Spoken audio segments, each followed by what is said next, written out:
Hi, this is Jayashree Venkatachalam. COVID pandemic has made the world more into online mode. Companies are preferring online mode. Learning has become online. Our household is also preferring. Hi, अभी कोई भी आपसे ही पूछो, नहीं तो आप किससे भी पूछो, आपके हाथ में कुछ पैसा मिल गया, आप क्या करेगा? हमारा इंडियंस का बेसिक नेचर क्या है? हम बोलेगा हम तो बैंक डिपॉजिट ही प्रेफर करेगा। ये सबसे ज्यादा कौन प्रेफर करता है? सीनियर सिटीजन होने दो, रिटायर्ड पीपल होने दो, सब लोग बैंक डिपॉजिट प्रेफर करता है। रीजन क्या है? इंडियन बैंक्स आर सेफ, वो एक पॉइंट है। सेकंड पॉइंट क्या है? हम रिस्क लेने के लिए तैयार ही नहीं है। ओके, हमारे पास रिस्क लेने का इंटरेस्ट या आदत बिल्कुल है नहीं। एब्सोल्युटली बैंक डिपॉजिट तो इतना बुरा है नहीं। I am just telling you हमारा नेचर क्या क्या है, नेचर कैसा चेंज होने का, that is my purpose. Second क्या है? कोई लोग है जो पैसा मिलेगा वो रियल एस्टेट में इन्वेस्ट करेगा। रियल एस्टेट जब मैं बोलता है इसका मतलब ये नहीं है कि बड़ा शॉपिंग मॉल खरीदेगा, नहीं तो बड़ा कमर्शियल कॉम्प्लेक्स लेगा। एक छोटा लैंड का टुकड़ा होगा, गांव में खरीदेगा। रीजन क्या है? इंडियन का साइकोलॉजी है, हम लैंड के ऊपर बहुत अटैच है। और इससे भी और एक इंटरेस्ट है हमारे लिए, लैंड नहीं तो पृथ्वी कभी भी हमको चीट नहीं करेगा, इसलिए हम लैंड के ऊपर इन्वेस्ट करेगा। उसका रिटर्न, उसका इन्वेस्टमेंट के बारे में ज्यादा हम सोचेगा भी नहीं। तीसरा एक ग्रुप है, गोल्ड में इन्वेस्ट करेगा। इंडिया में गोल्ड इन्वेस्टमेंट के रूप में इन्वेस्ट करने वाला कम है। ज्यादा से ज्यादा मैरिज के लिए गोल्ड में लोग इन्वेस्ट करता है। आपको ये भी मालूम होना चाहिए, दुनिया का second largest consumer of the gold India है। मतलब मैक्सिमम गोल्ड का यूज इंडिया में है। रीजन क्या है? जब एक लड़की पैदा हो गया उसी दिन से अभी भी पेरेंट्स का माइंड में वो डर बैठा है। कितना भी एजुकेटेड होने दो लड़की, डॉक्टर होने दे, इंजीनियर होने दो, पीएचडी होने दो, फिर भी शादी के लिए गोल्ड चाहिए चाहिए। सो पेरेंट्स क्या करेगा? वो लड़की के लिए 1 ग्राम 2 ग्राम जितना गोल्ड पॉसिबल होगा उतना गोल्ड बचपन से ही कलेक्ट करके रखेगा। और इसके भी अलावा कोई लोग हैं स्पेशली टाउन्स में, रूरल एरिया में, this is also very important और रादर पॉपुलर इन्वेस्टमेंट है, पोस्ट ऑफिस सेविंग्स। आपको मालूम है पोस्ट ऑफिस गवर्नमेंट का ऑफिस है, सो 100% सेफ है पोस्ट ऑफिस। इसलिए बहुत सारा लोग पोस्ट ऑफिस का अलग अलग स्कीम में इन्वेस्ट करता है। सालों के पहले पोस्ट ऑफिस इतना इम्पोर्टेंट क्यों था? बिकॉज बैंक डिपॉजिट से भी 1% ज्यादा पोस्ट ऑफिस देता था, अभी नहीं है। लेकिन एक ही प्रॉब्लम पोस्ट ऑफिस का क्या था?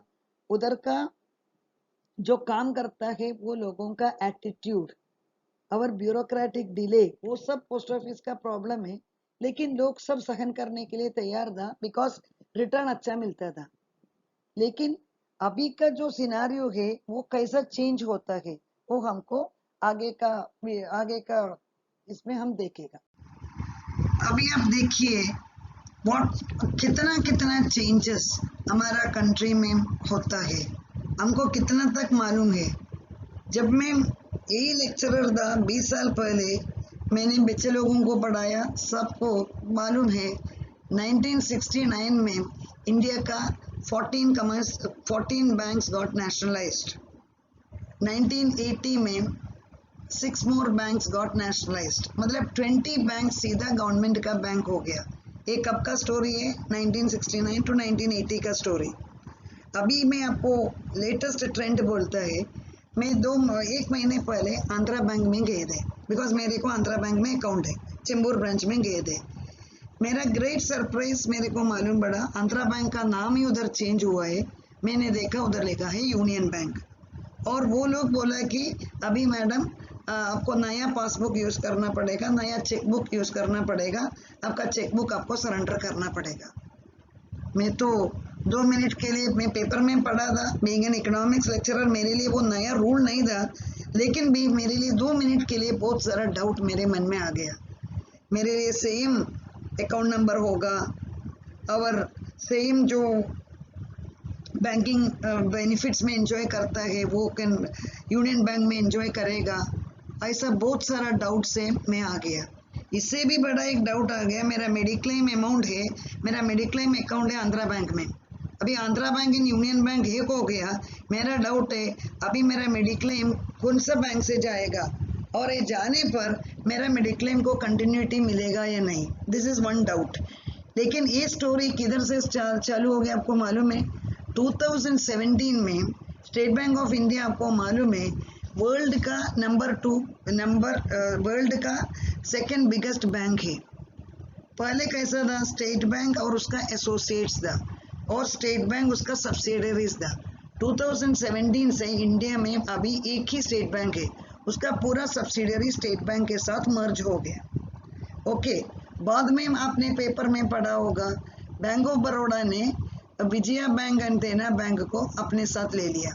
सो अभी आप किधर भी देखो विजया बैंक के उधर आपको देख सकेगा बैंक ऑफ बड़ौदा, देना बैंक के उधर आपको देख सकेगा Bank of Baroda. And recently आपको मालूम है Syndicate Bank has been merged with Canara Bank. अभी आप सिंडिकेट बैंक का बोर्ड ही नहीं देखेगा, उल्टा you will be seeing Canara Bank का board. Then Andhra Bank and Corporation Bank वो तो मर्ज्ड विद यूनियन बैंक, वही कहानी मैं आपको बोला। And I told you there were 20 nationalised bank plus 8 state bank का ग्रुप था, 28 टोटल बैंक्स थे। कब? 1980s में।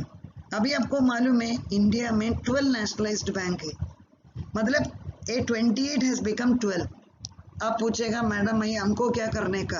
आपको बहुत कुछ करने का है, बिकॉज आपका banking paradigm is undergoing the change, पूरा चेंज हो जाता है। जब आप आंख खोलता है रोज आपके लिए नया नया न्यूज़ आता है। इसलिए मैं बोला मिडिल क्लास इंडियंस को बहुत सारा समझ में आने का है, बिकॉज इतना सारा चेंजेस क्यों होता है। इकोनॉमिक्स में we will call Narasimhan committee report, because government ने एक बहुत बड़ा आरबीआई डिप्टी गवर्नर को अपॉइंट किया था, उसने रिकमेंड किया था इतना सारा बैंक का ज़रूरत ही नहीं है, बिकॉज ज़्यादा बैंक होने पर बहुत ज़्यादा स्कैम्स हो जाता है। आपको मालूम है विजय मल्ल्या का स्कैम, ओके, और नीरव मोदी का स्कैम, बाद में ये लोग इंडिया छोड़कर किधर भी जाकर बैठता है। इसलिए वो नरसिम्हन ने क्या रिकमेंड कर दिया वही टाइम पर ये नंबर ऑफ बैंक्स को आप कम करो, इसलिए अभी 12 नेशनलाइज्ड बैंक है, ये भी ठीक है।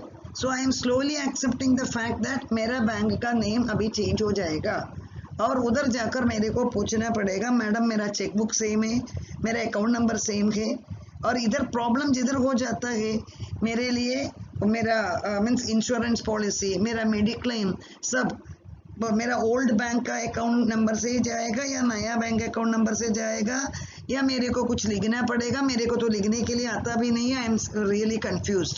सो a very ordinary person middle class जो है, नहीं तो एकदम कॉमन मैन एकदम सरप्राइज होकर ऐसा बच्चे के जैसा गड़ा रहता है।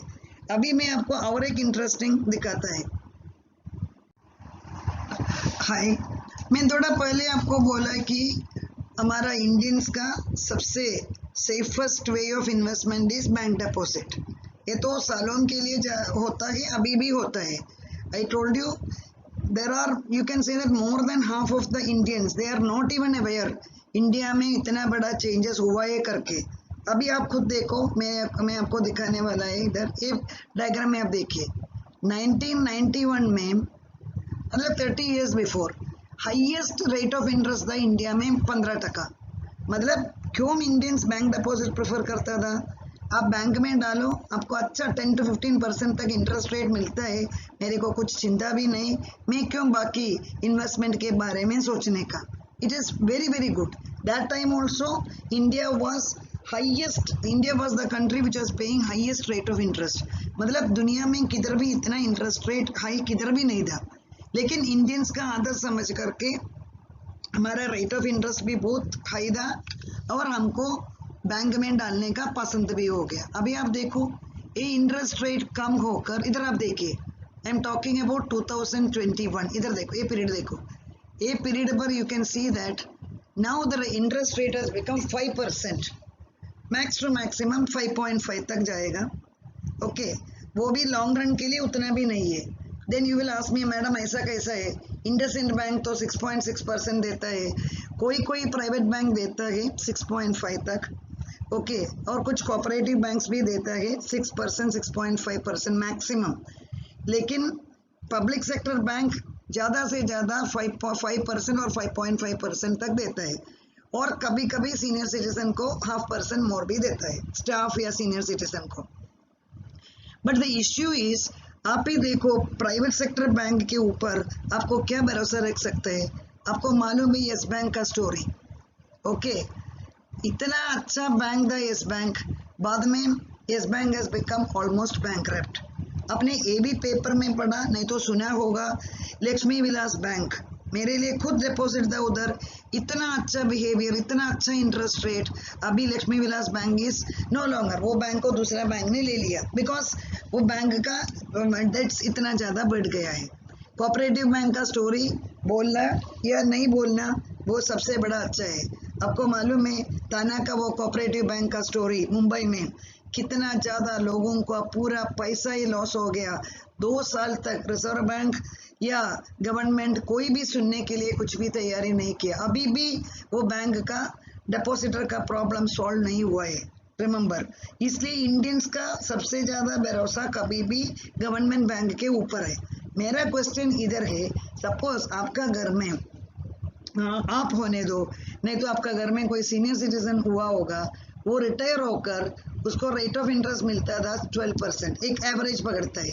अभी वही रेट ऑफ इंटरेस्ट उसको हो गया 5.5 या 6, दैट मीन्स सीधा उसका रिटर्न हो गया हाफ।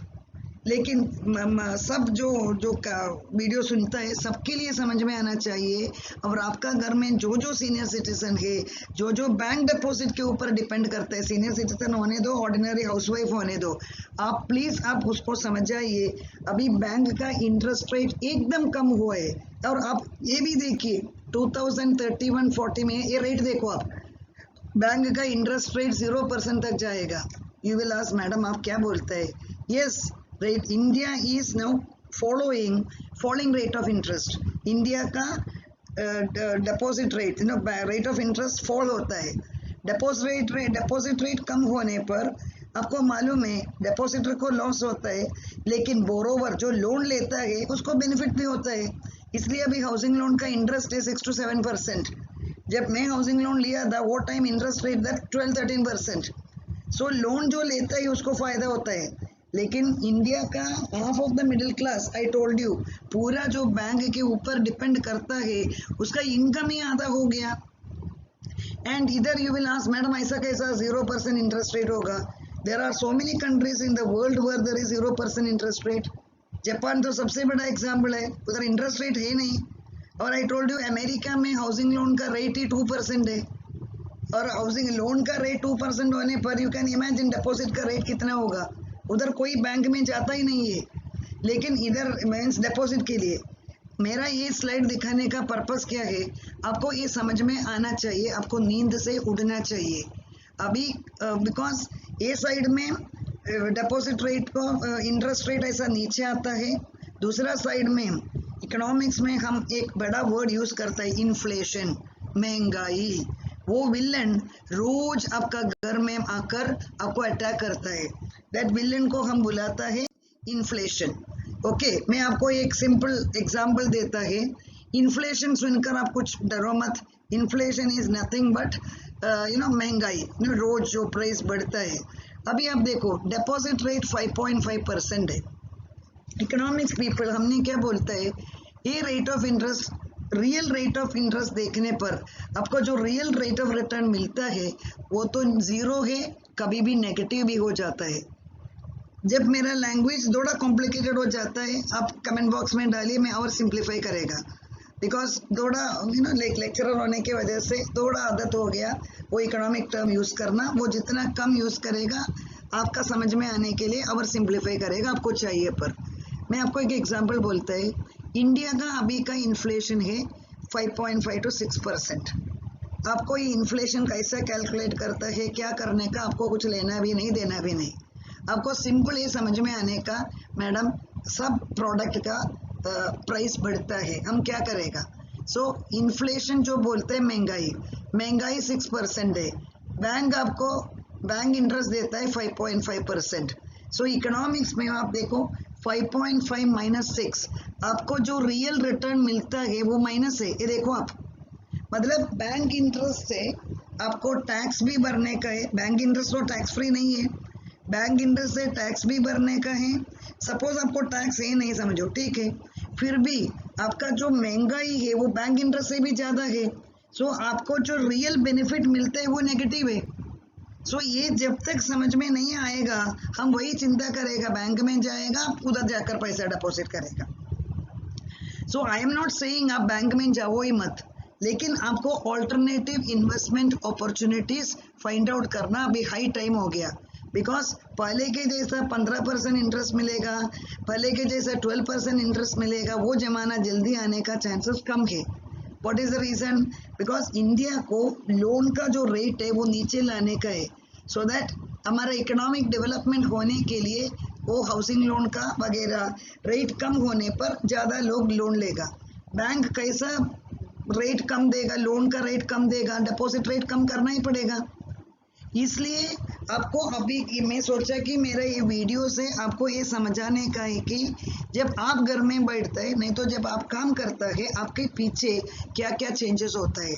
आप पूछेगा मैडम हम क्या करेगा, इसके अलावा भी उसमें बहुत सारा इन्वेस्टमेंट अपॉर्चुनिटी है हमारे सामने, लेकिन उसके लिए क्या चाहिए? उसके लिए नॉलेज चाहिए, उसके बारे में समझ में आना चाहिए। सो मैं ऐसा एक लेक्चर सीरीज चालू करेगा, उधर आपको हर टॉपिक का इन्वेस्टमेंट टॉपिक के बारे में मैं आपको समझाएगा। मैं तो कोई इन्वेस्टमेंट एजेंट है नहीं, मेरा पर्पस इज आपका फाइनेंशियल लिटरेसी डालने का।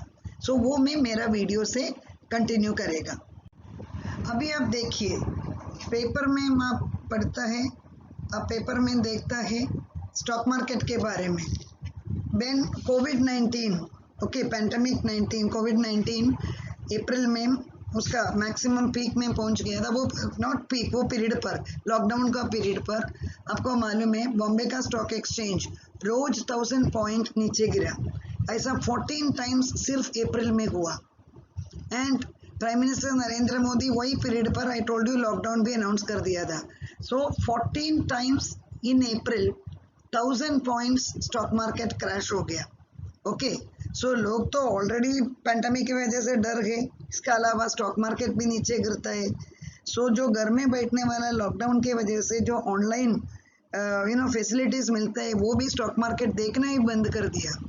वही सो आप देखता है वही स्टॉक मार्केट में 2021 एग्जैक्टली एक साल के बाद क्या हो गया देखो। आपने पढ़ा Sensex touched 50,000, today it is 52,000 plus. Okay, Nifty, I will explain you what is Nifty. It has touched 15,000. So, मतलब एक साल के अंदर यही स्टॉक मार्केट बाउंस होकर एकदम हाई हो गया। Then you will ask me madam ये सब ठीक है लेकिन हमको ये वर्ड ही समझ में नहीं आता, हम क्या करेगा? इसलिए आई टोल्ड यू मेरा लेक्चर सीरीज से मैं आपको एक एक इन्वेस्टमेंट एवेन्यूज के बारे में समझाएगा। अल्टीमेटली आपको डिसीजन लेना पड़ेगा आपका फैमिली के लिए आप किधर इन्वेस्ट करेगा।